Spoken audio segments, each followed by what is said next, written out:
Bienvenue chez les Transformateurs, un podcast créé et produit par l'Hôpital, catalyseur d'innovation en santé, afin de vous présenter des personnalités particulièrement inspirantes.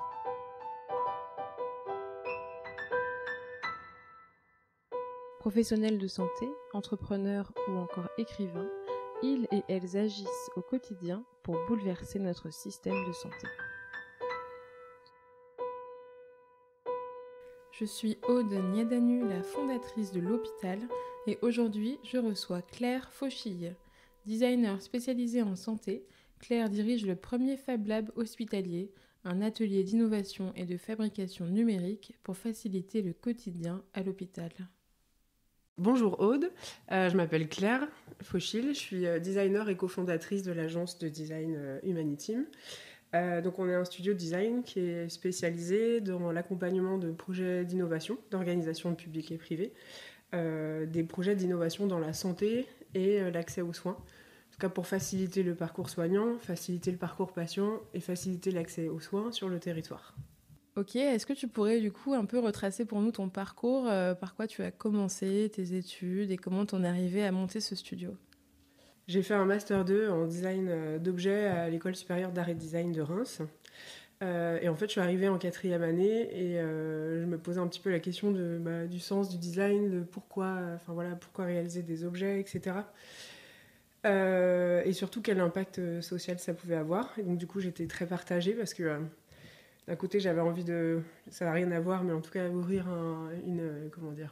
monter un projet d'écurie qui est spécialisé en fait dans l'accueil de jeunes PJJ, donc protection judiciaire de la jeunesse, ou aide sociale à l'enfance, qui se réadaptent par la médiation du cheval. Et continuer ce parcours de design qui m'était quand même cher pour plein de raisons différentes. Et donc du coup, c'est pour ça qu'en 5e année, au moment du diplôme, je me suis dit pourquoi ne pas mêler les deux approches à travers une démarche de design social. Mais c'est hyper spécifique d'accueillir des jeunes en PJJ dans des écuries. Pourquoi tu avais cette idée particulièrement ? Après, dans toute mon enfance, en tout cas, j'ai été un petit peu bercée dans ce milieu-là. Je monte beaucoup à cheval et j'ai toujours évolué dans une écurie justement qui accueillait ces jeunes. Donc j'ai toujours un peu baigné dans cet univers-là et qui a toujours été extrêmement cher pour moi. Et je pense qu'il y a un réel aussi impact sur la relation homme-animal, dans la relation homme-animal et toutes les questions que ça pose sur le positionnement, on va dire, d'une personne dans la société. Et c'est vrai que parfois, c'est pas toujours évident d'arriver à parler à une autre personne. Et donc, de le faire par la médiation de l'animal, ça fait qu'on peut passer beaucoup de messages sans parler directement. Et ça peut passer par des regards, par un contact physique. Et c'est vrai que le cheval est une grande éponge en fait à émotion et en fait il vous renvoie exactement ce que vous lui donnez. Donc c'est à dire que si vous arrivez rapidement, enfin trop rapidement ou trop brusquement, le cheval va être brusque aussi. Si vous arrivez doucement, il va arriver doucement et du coup ça oblige à adapter son comportement, peut-être parfois même sans parole, pour pouvoir rentrer et communiquer en fait avec l'autre. Donc vraiment je trouve que le cheval est vraiment absolument passionnant dans ce sujet-là. Donc il y a tout un univers qui me passionnait et que j'ai pu réutiliser pour mon projet de design de diplôme de master, où j'ai rédigé un mémoire sur la relation homme-animal et comment est-ce que un objet pouvait être vecteur de communication entre l'homme et l'animal, dans un but thérapeutique ou de réadaptation sociale. Et donc du coup, quel était le statut d'une selle, l'usage d'une selle adaptée en fait pour pouvoir monter sur le cheval, prendre corps avec le cheval en fait. J'avais travaillé sur des brosses adaptées en fait qui permettent de faciliter la mise en relation entre le cavalier et le cheval. Et donc parfois avec des enfants autistes notamment, c'est compliqué d'avoir un lien direct avec la main, enfin le contact physique direct avec la main sur le corps du cheval. Et donc on travaillait sur une brosse qui permet de diffuser la chaleur de l'animal au niveau de la paume de la main sans avoir à le toucher directement et que le contact soit trop intrusif, ou d'utiliser une brosse qui s'utilise à deux, donc on est obligé de coordonner son mouvement avec un autre cavalier pour pouvoir brosser le cheval et puis pour pouvoir après plus facilement monter dessus. Il y avait un autre projet aussi sur une selle adaptée avec différentes épaisseurs de matière. Et donc, ce qui permet de pouvoir avoir le corps maintenu sur le cheval, donc pouvoir se sentir assuré, ou quand on a des problèmes de tonus, par exemple, avoir le corps maintenu, et de pouvoir avoir quand même un contact direct avec le dos du cheval, qui permet d'avoir une incidence sur la marche après, en tout cas tout ce qui est rééducation par la marche, avec un système de couleurs qui permet de s'orienter dans son parcours de soins. Donc je pense que oui, le cheval, en tout cas l'animal et les objets associés autour, en fait tout l'univers autour, est à construire aussi en termes en tout cas adapté en termes de design aussi. C'est adapter les selles, les brosses, l'aménagement de la sellerie de façon générale pour pouvoir accueillir, faciliter le parcours d'un patient dans le cadre d'une séance d'ergothérapie, par exemple d'équithérapie, pardon. Mais aussi de pouvoir s'adapter à des cavaliers qui arrivent dans une écurie, qui ne connaissent pas le cheval, qui peuvent avoir une certaine appréhension, et de pouvoir être guidés pour pouvoir utiliser en autonomie les outils, quoi. D'accord. Écoute, tu as l'air hyper passionné par le sujet et pourtant tu as décidé de passer à autre chose. Pourquoi ? Qu'est-ce qui t'a fait faire ce choix justement entre continuer dans ce milieu de l'équithérapie ou alors plutôt sur d'autres projets de design en santé ? Après, moi, j'ai jamais fait d'équithérapie directement. Par contre, au moment du diplôme, ça a été un moment où ça m'a permis de rentrer dans l'univers de l'équithérapie pour rencontrer des ergothérapeutes, des psychomotriciens, des psychologues équithérapeutes, aller voir une multitude d'écuries en France, en Belgique aussi, qui sont spécialisées sur cette activité-là. Et en fait, ça m'a permis de voir comment est-ce que, en tout cas, expérimenter comment est-ce que, en tant que designer, j'y connais rien à l'équithérapie, je suis pas soignante. Par contre, quel regard, quelle posture de design on peut adopter dans un milieu qui n'est pas le sien du tout, et d'arriver avec des yeux un peu naïfs à poser des questions bêtes, et ça permet d'identifier des usages, des pratiques, avec un certain recul, un peu naïf sur le sujet, qui permettent ensuite de partir sur des propositions qui correspondent à des besoins réels en fait, sur le terrain et d'une multitude d'acteurs. Parce que par exemple, rien qu'au sein d'un centre équestre, quand on fait une séance d'équithérapie, qui est concerné ? Il y a un moniteur d'équitation, il y a un soignant, un ergothérapeute, un psychomotricien, il y a du matériel qui est utilisé, il y a d'autres enfants autour. Il y a, quand c'est un établissement, un centre de rééducation par exemple, qui emmène d'autres enfants, il y a les soignants, les accompagnants, les éducateurs. Et donc il y a tout un écosystème qui est à envisager. Et donc ça a permis de pouvoir expérimenter cette démarche-là et d'essayer de se positionner dans un milieu qui est assez éloigné du sien. Ouais, en fait, finalement, tu es partie de ta passion pour l'équitation. Et via ce projet-là, tu es aussi entrée dans le monde du soin et la posture que tu avais adoptée de découverte du besoin, de compréhension de cet écosystème-là, t'as donné envie d'aller encore plus loin finalement dans un environnement plus large dans la santé, c'est ça ? C'est ça, exactement. Et donc quand j'ai passé mon diplôme, c'est sûr que j'avais vraiment une vraie volonté de travailler dans du design social, ou en tout cas sur le soin, lié à la question de la situation de handicap. Et donc j'ai passé quand même quelques mois en me disant je me lance pas, j'y vais pas, parce que c'est quand même... c'est très spécifique quand même comme pratique. Et donc je suis partie aux États-Unis pendant plusieurs mois dans un studio de design qui n'avait rien à voir, complètement déconnecté. Où là j'ai fait des mobiliers, art de la table, etc. Et je me suis profondément ennuyée, pas à New York, mais dans ce stage-là. Je me disais non mais clairement c'est pas pour moi. Vraiment ce qui me porte c'est... l'ambition sociale que peut avoir le design, c'est travailler en lien direct avec des gens qui peuvent en avoir besoin. Et là, c'est vraiment, ça m'a porté. Et en fait, je suis tombée pendant ces mois-là dans un hôpital qui était spécialisé dans le traitement du cancer à Manhattan, qui a une approche de design de service. Ça s'appelle le Memorial Sloan Kettering Cancer Hospital. Et en fait, ils ont un pôle d'innovation qui fait beaucoup de design de service. Et j'ai rencontré la responsable de ce pôle-là. Et alors, j'ai pas tout compris pendant le rendez-vous parce que j'avais pas un anglais très fluide à l'époque et vraiment mais le truc que j'ai retenu c'est non mais il faut foncer, il y a plein de trucs à faire, le milieu hospitalier est extrêmement riche de projets d'innovation, t'es en lien direct avec les gens, et donc je suis rentrée en France et là j'ai dit non, allez c'est parti, et là donc on a monté l'agence Humaniteam avec deux de mes associés. Donc Clotilde Capois, qui est ergothérapeute, et Anne-France Lénave, qui est analyste sociale et agrégée de philosophie. Mais t'étais super jeune alors quand tu t'es lancée là-dedans, non ? J'ai été diplômée en 2012 et on a démarré Humaniteam fin 2013, début 2014. Ouais. C'était important pour moi de trouver des valeurs en tout cas, se construire un cadre de travail qui correspond exactement aux valeurs que j'ai envie d'amener, dans la société, d'un point de vue, social, économique, des valeurs. Bon, après, c'est un projet en soi de construire un studio, mais disons que travailler sur des projets en même temps que construire le studio, c'est 2 projets parallèles qui me transportent depuis 2014. En tout cas, ça peut, je pense, impressionner beaucoup nos auditeurs, auditrices, de voir un parcours comme le tien, où tu t'es lancée très jeune. Bon, je dis ça, moi aussi, je me suis lancée très jeune, mais je pense que moi, c'est parce que je supportais pas l'autorité, donc j'étais obligée. Je comprends bien. Parmi les projets que tu as pu du coup lancer ou accompagner, est-ce que tu peux nous en raconter un peut-être au début de ton aventure avec Humaniteam ?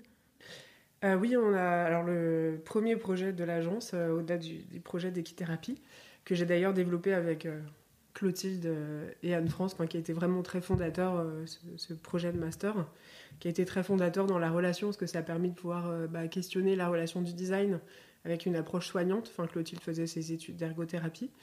Et Anne-France m'accompagnait sur la partie, études sociologiques de la relation animale, ce qu'on met dedans, la question du statut de l'objet dans un contexte de soins, etc. Donc il y avait déjà cette réflexion-là sur ce projet. Et le premier projet qu'on a eu en tant que pré-agence, si on peut dire, pré-studio, ça a été un projet de boccia.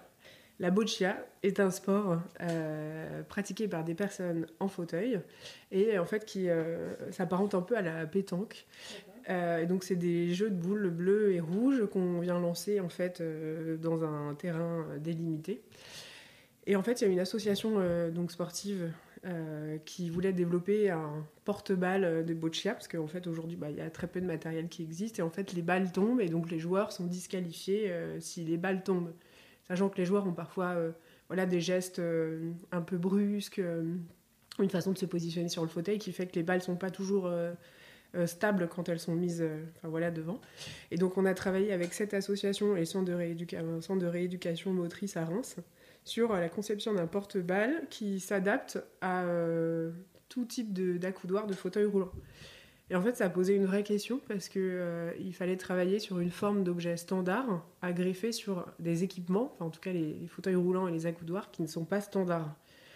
Et donc du coup, ça posait quand même des questions d'usage de l'objet, de la forme que ça prend. L'objet, il doit être assez léger parce que les joueurs partent en compétition et après on le range. On doit le ranger dans sa voiture ou dans un gymnase. Et donc du coup on a travaillé sur ces porte-balles avec les joueurs et les éducateurs sportifs et le centre de rééducation motrice, et on a abouti à un porte-balles en fait qu'on fabrique à la découpe laser, et l'objectif c'est d'avoir un fichier, un fichier de fabrication de ce porte-balles là qu'on peut faire fabriquer dans un Fab Lab de territoire. Et du coup notre démarche de design c'était, au-delà de fournir un objet, c'était fournir l'accès à cet objet qu'on peut fabriquer à moindre coût et à côté de chez soi, et qu'on peut adapter spécifiquement à son propre cas de figure. Ah ouais, génial. Donc, comme ça, chacun peut imprimer son propre objet, adapté à son propre fauteuil, et aller l'imprimer lui-même dans son Fab Lab, quoi. De pouvoir, en fait, exactement, de pouvoir le personnaliser sur mesure par rapport à la dimension de son fauteuil et puis par rapport à ses propres goûts, en fait. Et donc, ça permettait aussi, nous, en tant qu'agence, de se dire, on va pas être appelé toutes les 5 minutes pour faire des porte-balles, c'est pas notre travail. Par contre, c'est donner accès à un fichier de fabrication et mettre en relation les associations sportives avec un Fab Lab de proximité pour qu'ensuite la relation se fasse, le service se fasse, et qu'ils puissent utiliser l'objet, le fabriquer, le personnaliser quand ils en ont besoin, sur mesure et en fonction des personnes qui sont concernées. Donc ça a été un premier questionnement sur la question du standard, du non-standard, des objets qui existent sur le marché, des objets qui sont trop spécifiques, qui ne peuvent pas exister sur le marché, et du coup, quelle solution alternative on peut trouver avec les moyens à côté de chez soi pour pouvoir créer, produire des objets qui soient, qui répondent vraiment aux besoins des utilisateurs, quoi. Et alors, une question qu'on pourrait se poser sur un projet comme celui-là, qu'est-ce qui vous paye ? Alors, on a été financé par la CPAM de la Marne pour démarrer le projet. D'accord, donc c'est plutôt un financement public. C'était une subvention pour ce premier projet, oui. Ok. Et alors, du coup, vous avez gardé cet esprit-là après dans les autres projets Parce que là, finalement, il y a dans la réflexion une question un peu d'autonomisation de l'utilisateur. Est-ce que c'est quelque chose qui reste constant dans la manière de travailler du Magnétim ? Complètement. Enfin, en tout cas, on positionne l'utilisateur vraiment au centre de la démarche, on va dire, de design.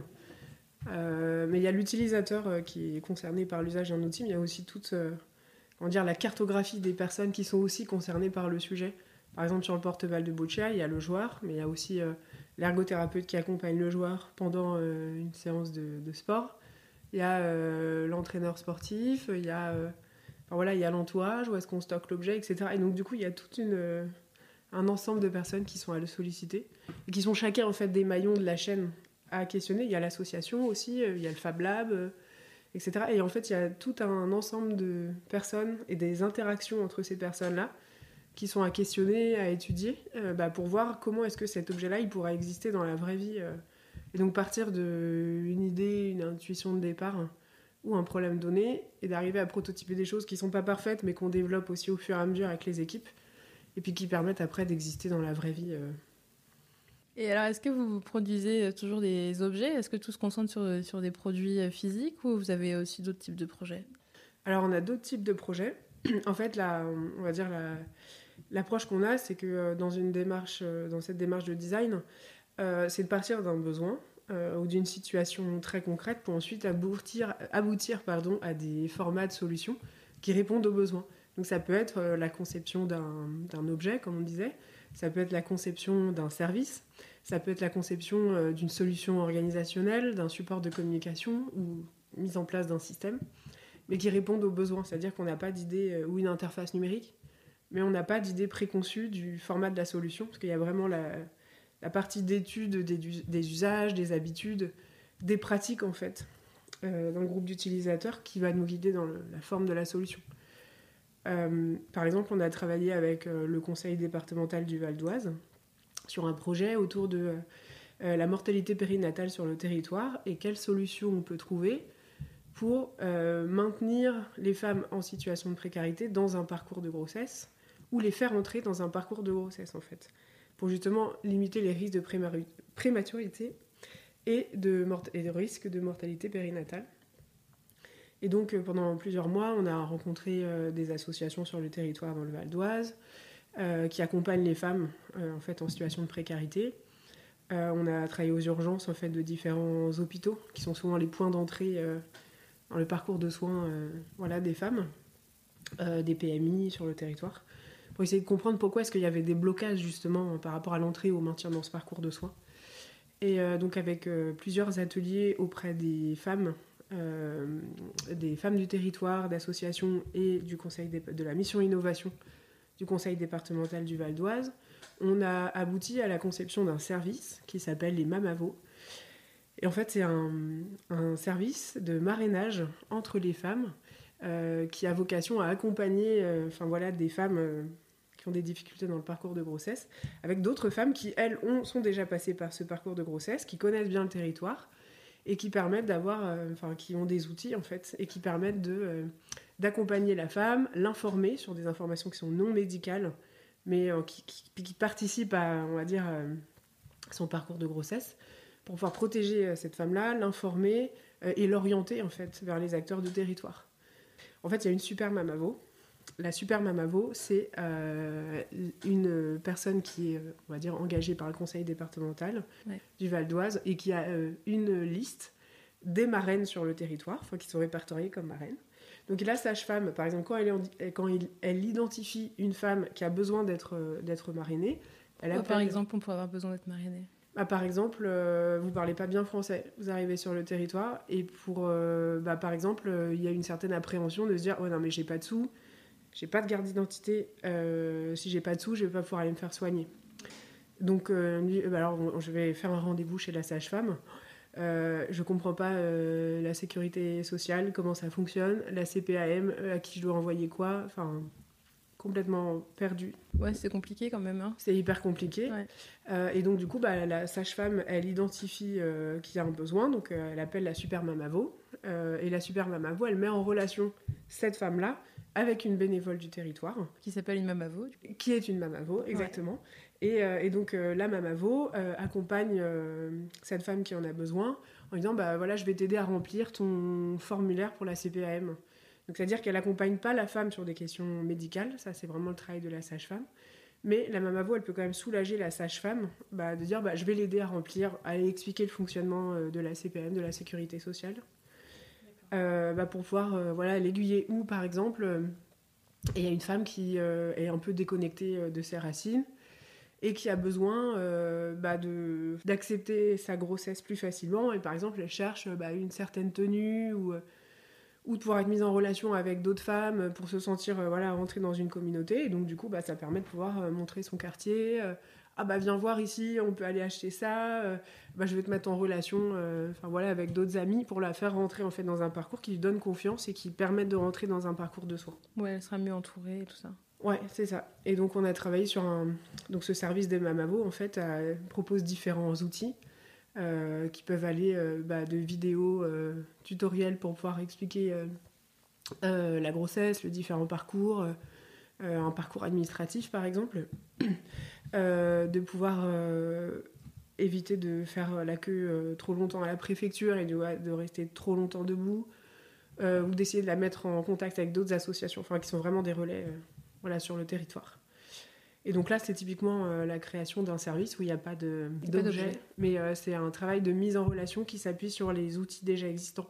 Par exemple, la plupart des femmes, 98% des femmes qu'on a rencontrées ont toutes un smartphone. Et donc ça, c'est vraiment un outil clé pour pouvoir les contacter, rester en contact. La sage-femme, elle a un téléphone. La super mamavo, elle a un tableau Excel avec le contact des bénévoles. Donc du coup, c'est vraiment un service qui s'appuie sur les outils déjà existants en fait. Ouais, les outils sont très simples, mais vous avez pensé à une organisation nouvelle qui permette... Il n'y a pas d'objet. Ouais, il n'y a pas d'objet. Ok, donc il n'y a pas toujours besoin d'un objet, il n'y a pas toujours besoin d'une application non plus. Parce que des fois, on entend innovation égale numérique. On imagine que tout se fait sur une application, smartphone, un logiciel, etc. Qu'est-ce que t'en penses ? Je pense que le numérique a une approche... comment dire ? Le numérique est extrêmement important. On vit dans un monde connecté, mais ce sont des outils qui permettent de faire quelque chose, mais en aucun cas, c'est une fin en soi. Par contre, ce sont des outils extrêmement importants, partagés par beaucoup de personnes, de plein de manières différentes, et sur lesquels on peut s'appuyer sans avoir, entre guillemets, à réinventer la poudre, quoi. Mmh. Alors là, les exemples que tu donnes, ils se basent beaucoup sur des collectivités territoriales, mais il me semble que tu travailles aussi avec des établissements de santé. Est-ce que tu peux nous en parler ? Alors, oui, nous travaillons beaucoup sur des projets d'innovation en milieu hospitalier, et notamment sur un projet qui nous tient énormément à cœur, qui est la création de Fab Lab hospitaliers, avec notamment l'exemple du Fab Lab Héphaïstos pour le groupe hospitalier Paris-Saclay à la PHP. Il faut qu'on commence par expliquer ce que c'est qu'un Fab Lab, je pense. Alors les Fab Labs sont des ateliers de fabrication numérique qui mettent à disposition des imprimantes 3D, des découpeuses laser, brodeuses numériques, qui mettent à disposition en fait, des outils qui permettent de prototyper toute forme de solution. Et en fait, les Fab Labs sont des ateliers, c'est un concept qui a été inventé, je crois que ça doit être dans les années 80, par, je vais écorcher son nom, Neil Gershenfeld, du MIT, en fait, qui a inventé ce concept-là. Et donc, tout le travail qu'on mène, c'est de voir comment est-ce que ces ateliers de fabrication numérique ouverts, qui mettent à disposition de tous des outils de fabrication numérique, comment est-ce qu'on peut l'adapter au milieu hospitalier, en fait, pour pouvoir faciliter le quotidien dans les services, faciliter le parcours patient, le quotidien du soignant dans les services de soins, en fait. Parce que juste à la base, du coup, un Fab Lab, c'est un lieu qui est dans la ville où n'importe qui peut aller et il va arriver en disant, moi j'ai envie de créer tel objet et donc je vais faire un modèle 3D, je vais appuyer sur un bouton et puis il y a une imprimante 3D qui va mettre de la matière au bon endroit pour créer mon objet. Et dans ces endroits-là, souvent il y a aussi un peu des bénévoles ou des personnes qui vont aider les gens à prendre en main les outils parce que les logiciels sont pas faciles à prendre en main ou parce que l'imprimante 3D, personnellement, je sais pas m'en servir, tu vois, c'est des choses qu'on apprend. Et donc, c'est des endroits comme ça très collaboratifs, très ouverts. Hein. C'est ça, à la base, un Fab Lab. Tout à fait. Et c'est vrai que la question du partage des connaissances est aussi importante que la mise à disposition des outils de prototypage. Parce que, en fait, tout le monde, à partir du moment où on prototype soi-même, il y a vraiment toute une démarche de do it yourself. Donc, apprends par toi-même et ensuite transmets tes connaissances à d'autres qui pourraient en avoir besoin. Il y a beaucoup d'échanges de compétences informels. Et donc, le Fab Lab, il repose vraiment sur cet échange de connaissances, la mise à disposition de connaissances, la mutualisation des projets de chacun et la mise à disposition d'outils de fabrication numérique pour pouvoir développer des projets. Et donc là, ce Fab Lab hospitalier Héphaïstos, il est ouvert aux soignants, aux professionnels de l'hôpital, qu'ils soient soignants ou professionnels techniques de l'hôpital, pour trouver, prototyper des solutions, partager des projets, diffuser des innovations ou des projets qui facilitent le quotidien et qui ont un impact positif sur le parcours du patient au quotidien. Alors, par exemple, si moi, je sais pas, je suis infirmière et j'ai envie de venir créer quelque chose dans votre Fab Lab, comment ça fonctionne ? Alors, ce qui compose le Fab Lab Héphaïstos aujourd'hui, en fait, c'est différentes ressources. Donc, c'est un local qui est ouvert à tous les jours du lundi au vendredi au niveau de l'hôpital Bicêtre. C'est une méthodologie de projet. En fait, quand il y a un projet qui est demandé au Fab Lab, on passe toujours par les mêmes étapes, c'est-à-dire l'immersion sur le terrain pour bien comprendre les usages, les besoins, les pratiques, identifier des vraies problématiques pour être sûr qu'on s'attaque aux vrais problèmes, avec de la co-création avec les équipes, des tests utilisateurs. Par exemple, quand on crée un objet, c'est pas toujours abouti du premier coup. On le prototype avec, par exemple, l'impression 3D ou la découpe laser. On le teste dans le service avec les équipes jusqu'à l'aboutissement de la proposition. Et ensuite, on le prototype avec des outils de fabrication numérique. Et on le diffuse à petite échelle localement. Et en fait, le Fab Lab Héphaïstos, il a vraiment vocation à accompagner la création de solutions un peu expérimentales qui répondent à un besoin local et où il n'y a pas de réponse en fait sur le marché. Par exemple, des petits objets qui sont trop sur mesure, trop spécifiques. Il y a des outils de fabrication numérique qui sont mis à disposition. Donc, il y a des imprimantes 3D pour imprimer des objets en 3 dimensions. On peut faire de la découpe laser pour pouvoir découper des plaques de matériaux, fabriquer des meubles, faire de la gravure. Une brodeuse numérique, là où vous pouvez récupérer une image et en fait la broder sur tout type de support. Ça peut être sur du tissu, sur du carton, du papier, des tuniques. Et une presse à injection, par exemple. Et ça, la presse à injection, c'est vraiment top. On récupère de la matière plastique, on vient broyer. Et ensuite, on vient refondre cette matière plastique pour refaire des pièces. Ce qui permet de pouvoir fabriquer des pièces avec des matériaux locaux. Donc plein de machines comme ça. Avec un mode opératoire où, par exemple, quand on a un projet, on vient au Fab Lab si on a l'occasion de venir à Bicêtre. Ou le Fab Lab anime ce qu'on appelle des ateliers pop-up, qui sont des ateliers qui se déploient temporairement dans un service de soins. Pendant, ça peut être 1 heure, 2 heures, une journée ou même une semaine, où on intervient avec les équipes directement dans leur service, dans les différents hôpitaux, qui peuvent être situés dans un des 7 hôpitaux du GH. Et on accompagne les équipes à prototyper, où on peut amener ça peut être un plotter de découpe vinyle ou une imprimante 3D, pour pouvoir maqueter, prototyper directement dans leur service et mettre à disposition les machines. Et ce qui compose aussi le Fab Lab, et c'est très important, c'est vraiment le cœur du Fab Lab, c'est le wiki, qui est un catalogue en fait de wiki projets. Comme Wikipédia ? Ouais, exactement, ouais. C'est un catalogue de projets dont les fichiers sont mis à disposition et qui permettent de pouvoir documenter les projets qui ont marché ou qui n'ont pas marché, et où on peut télécharger les fichiers de fabrication, avoir accès au protocole aussi de fabrication des pièces, et de pouvoir voir, par exemple, quand il y a un projet en rééducation qui est fait à à l'hôpital maritime de Berck. Par exemple, c'est une pièce pour un pointeur laser pour des patients qui a été conçue à Berck. Le projet est documenté donc, sur le wiki. Et donc, pour un autre service de rééducation à Bicêtre, par exemple, ou à Ambroise Paré, ils ont accès au fichier qu'a conçu l'équipe de Berck avec un protocole de fabrication, des conseils. Et donc, quand on a une machine à disposition, on peut fabriquer cette pièce-là localement en capitalisant sur les projets en fait, et les aboutissements ou au contraire les erreurs des uns et des autres. En fait. Oui, donc c'est très collaboratif aussi et sur le long terme, vous avez vraiment après un espèce de catalogue et on peut piocher dedans et refaire soi-même en fait un peu comme ton tout premier projet où tu réadaptes pour toi, tu réimprimes localement. C'est ça. Ça résonne. C'est vrai qu'il y a, par exemple, dans les services, il y a des grosses problématiques. Enfin, je pense que pas mal d'hôpitaux rencontrent. C'est l'adaptation entre les différents modèles de fauteuils roulants, par exemple, de pieds à perf, de potence de lit. Et donc, il y a toujours, comme ce sont des marchés différents, les diamètres sont un peu différents. Par contre, les problèmes sont un peu toujours les mêmes. Par exemple, un pied à perfusion, il y a 4 diamètres de pieds à perfusion différents. On a toujours un pied à perfusion dans son service qui rentre pas dans le trou du lit qui est associé à son service. Et donc, du coup, pour éviter de pouvoir mettre du carton ou d'autres choses pour essayer de caler, ça permet de pouvoir avoir un objet, par exemple générique en impression 3D, qu'on adapte spécifiquement au modèle qu'on a dans son service.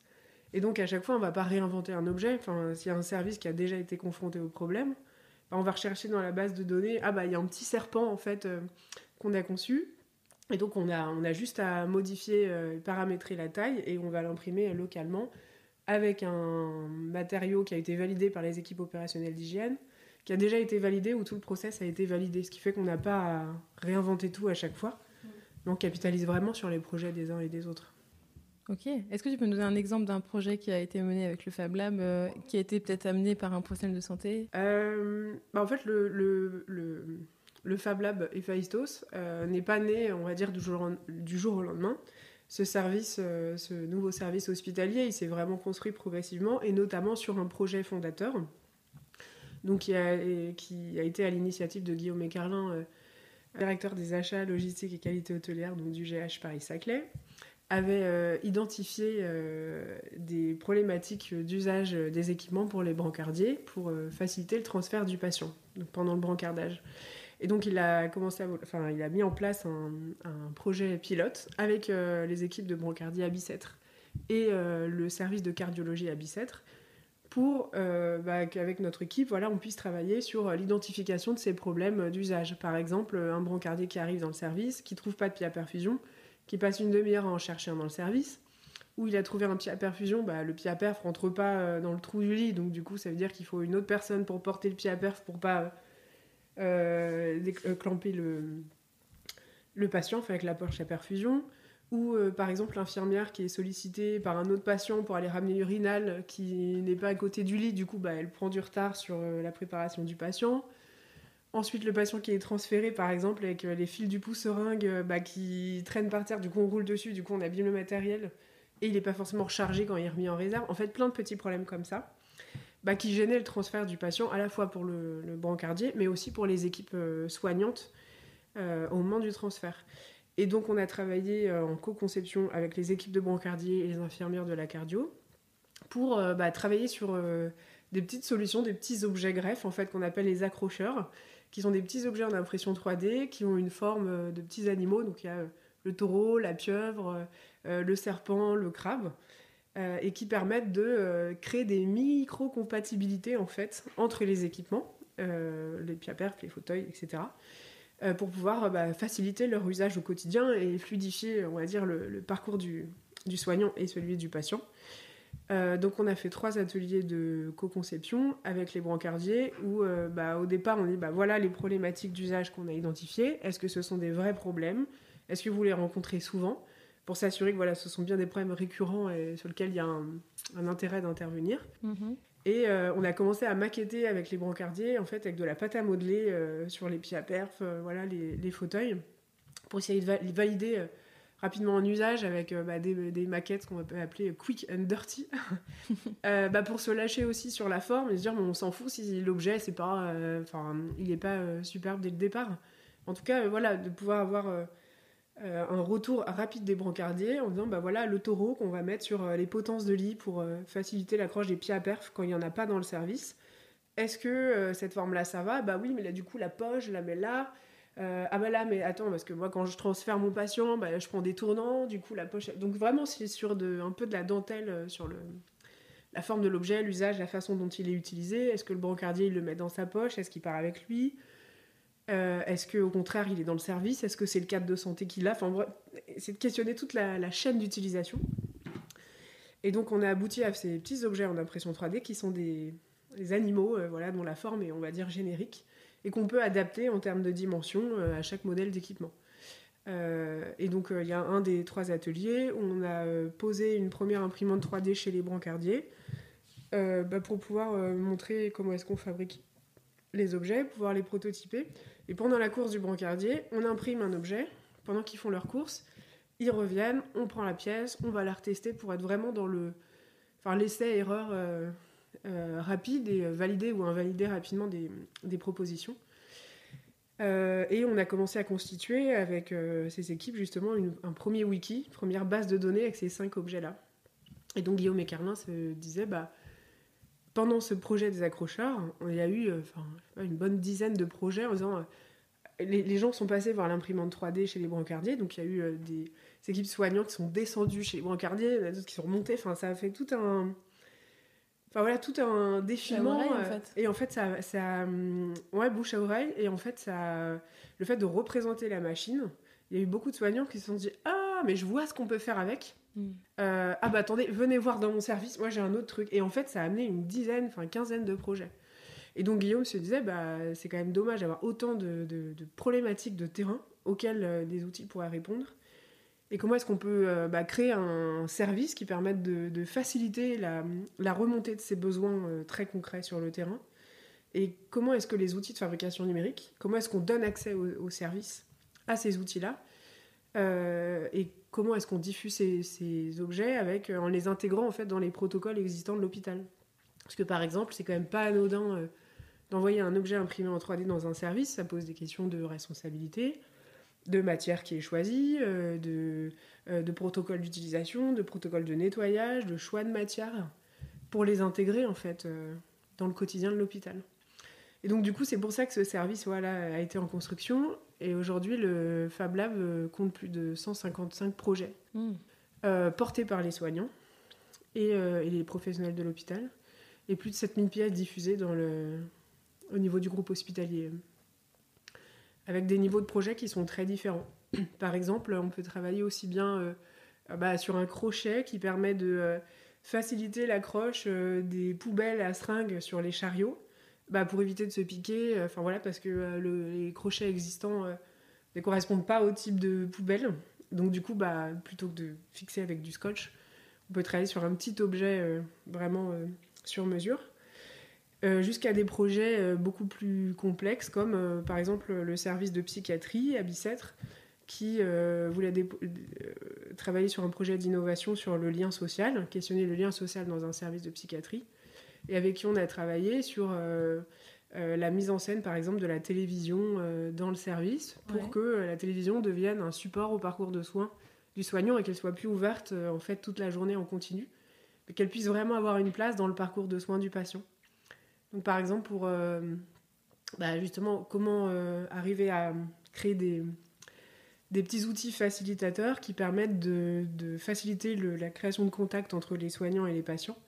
Par exemple avec un tableau de programmation des films dans le service où pour aller voter pour le choix de la projection du film, il faut aller demander un feutre au poste de soins par exemple, et du coup c'est un prétexte pour engager une discussion. Ou justement choisir un film avec des petites cartes qui permettent de faire un outil brainstorming pour choisir un film dans un objectif thérapeutique entre les équipes soignantes par exemple, ou entre le soignant et le patient. Sur une mise en scène, ce projet s'appelle Le Petit Théâtre, mais sur une mise en scène de la télévision, pour pouvoir l'ouvrir comme c'était un spectacle en fait dans un temps T donné et que la fermeture du spectacle ne soit pas vécue comme une punition en fait, mais que ça puisse amener vers une autre activité. C'est hyper varié. Et moi, j'avais beaucoup entendu parler d'Héphaïstos pendant la crise Covid, parce qu'à l'époque, je travaillais à la PHP et qu'on mobilisait des bénévoles. Et je me souviens que vous cherchiez à avoir des bénévoles pour vous aider à produire des masques. D'ailleurs, merci pour le Slack qui nous a beaucoup aidé. Ouais, de rien. Le fameux Slack où il y avait 20 000 personnes qui voulaient aider la PHP, c'était impressionnant. Et du coup, est-ce que tu peux nous parler justement de l'utilité de ce Fab Lab pendant la crise Covid ? Bon, je dis pendant la crise comme c'était fini, elle n'est pas finie, mais en tout cas, je sais que pendant la première vague en particulier, ça avait un peu explosé. Est-ce que tu peux nous raconter ? Alors le Fab Lab Héphaïstos a vraiment eu une action de coordination plutôt que lieu de production. À l'époque, il y avait 3 imprimantes 3D, donc clairement, on n'allait pas couvrir les besoins en visière au niveau du groupe hospitalier. Par contre, ce qui a été assez intéressant, c'est que par la médiation du Fab Lab, on a travaillé avec des étudiants de l'école des mines, des makers indépendants sur le territoire, en fait. Et on a, avec ce groupe de personnes-là, créé un réseau, en fait, de production locale sur le territoire pour augmenter les capacités de production du Fab Lab. Et donc toutes les pièces étaient imprimées la nuit, les gens envoyaient des cartons numérotés, étiquetés, etc., qui étaient envoyés au Fab Lab. Après, on avait une équipe avec des bénévoles qui nous aidaient à assembler les visières et ensuite qui ont été validées par les équipes opérationnelles d'hygiène et ensuite diffusées aux différents magasins hôteliers du GH. Donc ça a été vraiment un rôle de coordination. Il y a eu aussi tout un travail au niveau de la production des surblouses. Alors pareil, on n'était pas un atelier de couture et une machine à coudre, mais pareil, on n'avait pas réglé les problèmes de surblouses. Mais par contre, on a mis en place un partenariat avec l'atelier Lazare Kukovic, qui est un atelier qui habituellement travaille pour les maisons de haute couture, qui en fait avait arrêté sa production pendant le Covid, et ils se sont vraiment... on a travaillé ensemble sur un patron de fabrication d'une surblouse, pareil, validé par les équipes opérationnelles d'hygiène. On a fait un premier prototype avec tout un travail sur les matériaux alternatifs qu'on pouvait trouver à l'hôpital, parce qu'il y avait des pénuries aussi sur les matières pour pouvoir fabriquer les surblouses. Donc on a travaillé sur un prototype qu'on a testé auprès des équipes en réanimation et avec les EOH pour valider la longueur des manches, l'ouverture du col, et qui a été produite. Il y a eu plus de 30 000 surblouses qui ont été produites par l'atelier Lazare Kukovic. Et donc l'approche du Fab Lab, ça a été de pouvoir coordonner et faire le lien entre les capacités de production de l'atelier Lazare Kukovic et de pouvoir l'intégrer dans les usages protocoles existants de l'hôpital pour qu'on puisse avoir temporairement en fait des solutions alternatives qui soient envoyées dans les services. Sachant que ça a été vraiment une intervention ponctuelle dans le temps, et quand les réapprovisionnements ont repris, évidemment ce projet-là a cessé. Mais par contre, ce qui était assez intéressant, c'est la production de ce patron de fabrication-là, où en fait on s'est aperçu que ce patron-là, il s'est retrouvé, il y a eu pas mal de Fab Labs sur le territoire qui se sont mobilisés pour d'autres hôpitaux à qui on a pu transmettre ce patron-là qui a été validé par les EOH à Bicêtre. Donc de pouvoir guider en fait des Fab Labs qui ne sont pas en contact avec l'hôpital mais qui voulaient aider et à qui on a pu fournir ce patron-là. Et ce qui était aussi intéressant, c'est que en fait, ce patron, on l'a retrouvé à l'hôpital maritime à Berck. Et en fait, en rencontrant les équipes, ils nous ont dit « Ah non, mais nous, pendant le Covid, on a utilisé ce patron de fabrication, qu'on leur avait d'ailleurs nous-mêmes pas envoyé parce qu'on ne l'avait pas demandé, mais qui se sont retrouvés donc, à l'hôpital maritime de Berck. Et en fait, ils ont travaillé avec un cervoliste local, donc c'est un spécialiste des cerfs-volants. » Oui, c'est vrai que les cerfs-volants à Berck-sur-Mer, c'est tout un sujet. Il y a un festival international des cerfs-volants. En fait, c'est marrant parce que moi, je viens de Berck-sur-Mer. Ah ouais, super région. C'est très drôle que t'en parles. Mais donc, ils ont travaillé avec un fabricant de cerfs-volants. Ouais. Et en fait, ils ont optimisé le patron de fabrication en disant « Non, mais là, vous avez fait une coupe, ça nous prend trop de temps. » Donc là, ils ont tout revu pour avoir un minimum de coupe et optimiser, en tout cas minimiser les coutures. Et donc, ce qui était vachement intéressant, c'est de voir comment est-ce que ce prototype de patron de fabrication, avec l'intervention de l'équipe de Berck, ils ont pu l'optimiser pour réduire les temps de fabrication, en fait. Et je pense que le Fab Lab, c'est exactement représentatif de ce qu'est le Fab Lab, c'est-à-dire toutes les solutions qui sortent, elles sont pas parfaites. Par contre, elles demandent qu'une chose, c'est à être développées, améliorées par d'autres, et sans repartir de zéro, c'est-à-dire qu'on capitalise sur ce qui a été fait, et on améliore de façon continue. Ça peut être un objet, ça peut être un outil de fabrication, etc. Enfin, vraiment, de pouvoir faire des retours dessus et de pouvoir documenter les projets et faciliter leur diffusion. Mais du coup, tous ces modèles que vous produisez, après, ils sont publics, tout le monde peut les trouver, les imprimer, ou ça reste à l'intérieur du groupe hospitalier? S'il y a un hôpital, j'en sais rien, à Rouen, qui se dit bah ouais, ça serait super que nous aussi on ait accès à ce wiki, est-ce qu'il y a accès? Alors, le Fab Lab aujourd'hui est un service qui est en construction, donc il apprend aussi en même temps qu'il y ait des cas de figure qui se rencontrent. Alors aujourd'hui, il y a clairement le statut des pièces est questionné, enfin, en tout cas développé. Donc il y a des pièces qui sont en open source, qui vont être libres d'usage et qui vont être diffusées librement, et notamment sous licence Creative Commons. Le Fab Lab Héphaïstos travaille aussi en lien avec des fabricants. Donc soit le Fab Lab développe un projet expérimental à l'échelle locale et multiplié par le nombre de services, on s'aperçoit clairement que les volumes sont énormes et dépassent les capacités de production de nos Fab Labs. Donc ensuite on travaille sur un transfert du projet vers un industriel où là, quel cas il devient plus libre, en fait, il est plus libre. Il y a aussi le cas de figure où le fabricant met à disposition des pièces de remplacement ou de réparation, par exemple d'équipements sur des fauteuils ou des brancards.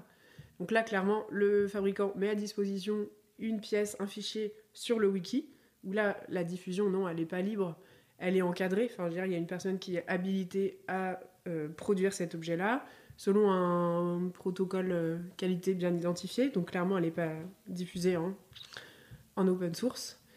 Donc il y a des statuts en fait, de pièces qui sont très différents et qu'on construit aussi avec la DRCI en termes de propriété intellectuelle, donc Direction de la recherche clinique et de l'innovation, qui accompagne le Fab Lab justement dans ces modes de diffusion en fait, de ces objets-là.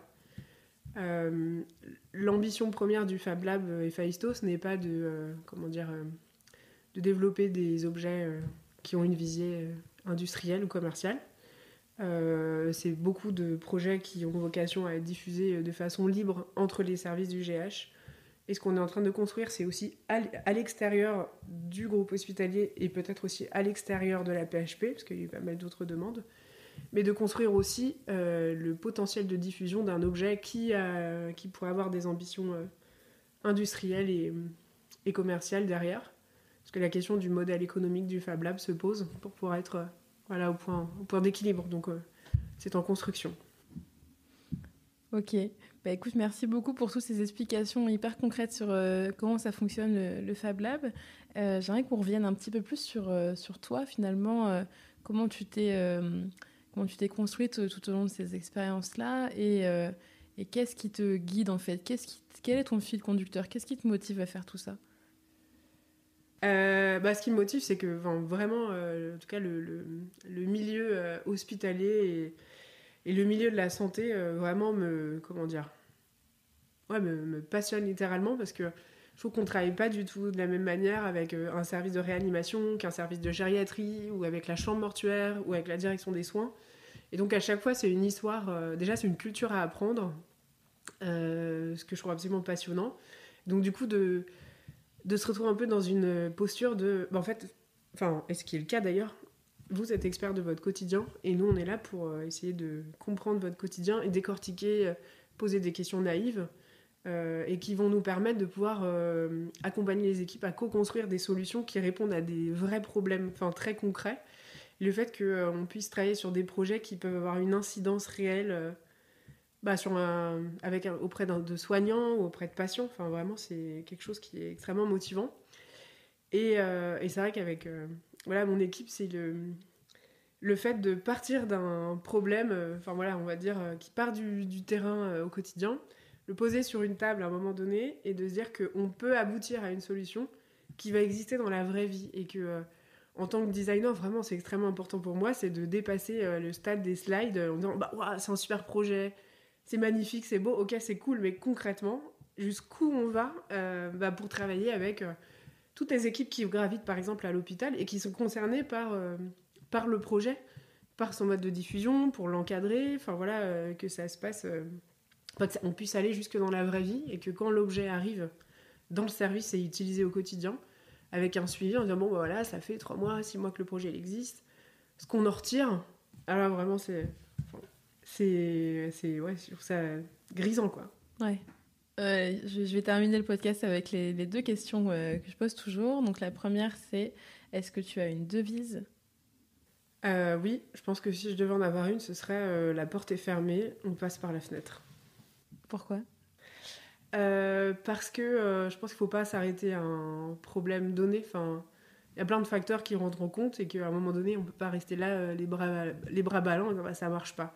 Oui, ça ne marche pas, mais déjà, il y a plein de raisons au fait que ça ne marche pas et d'arriver à les identifier et de dire bah oui, ok, la porte, elle est fermée, mais il y a 10 fenêtres sur le bâtiment, donc il y en a bien une. Enfin voilà, qu'on va pouvoir pousser pour pouvoir trouver une solution, quoi. Enfin, il n'y a pas une solution à un problème donné, il y a plein de solutions différentes et après je pense que c'est le boulot du design ou d'autres approches, d'autres méthodes qui peuvent permettre justement d'arriver à les mettre à plat et trouver la fenêtre qui peut s'ouvrir. Et de trouver la fenêtre qui peut s'ouvrir. Ou de construire la fenêtre si elle n'existe pas. Mais voilà. Ou le souterrain. Ou le souterrain. Enfin voilà, il y a toujours un moyen, quoi.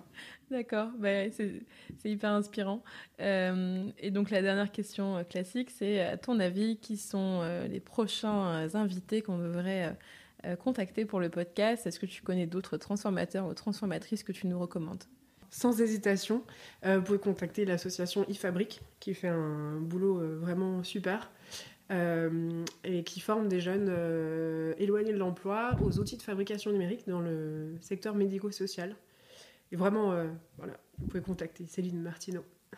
C'est bien noté. Ben, merci beaucoup en tout cas Claire. J'ai adoré ce moment de partage et il y a beaucoup de choses dans ce que tu dis qui ont beaucoup résonné aussi avec la raison d'être de l'hôpital. La méthode que tu adoptes évidemment, nous c'est celle qu'on essaye de promouvoir et de rendre accessible.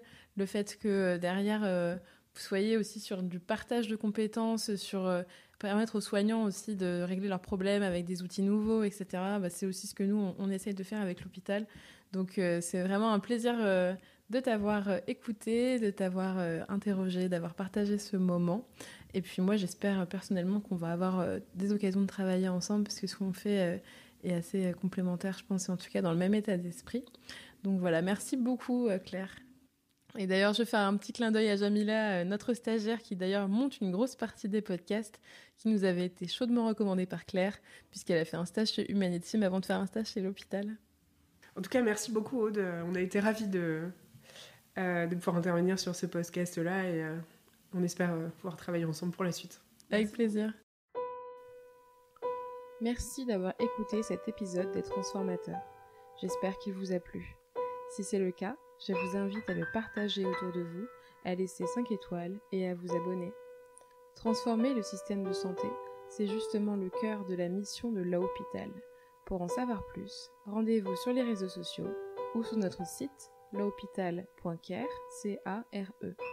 En tout cas, on se retrouve dans 15 jours pour le prochain épisode du podcast.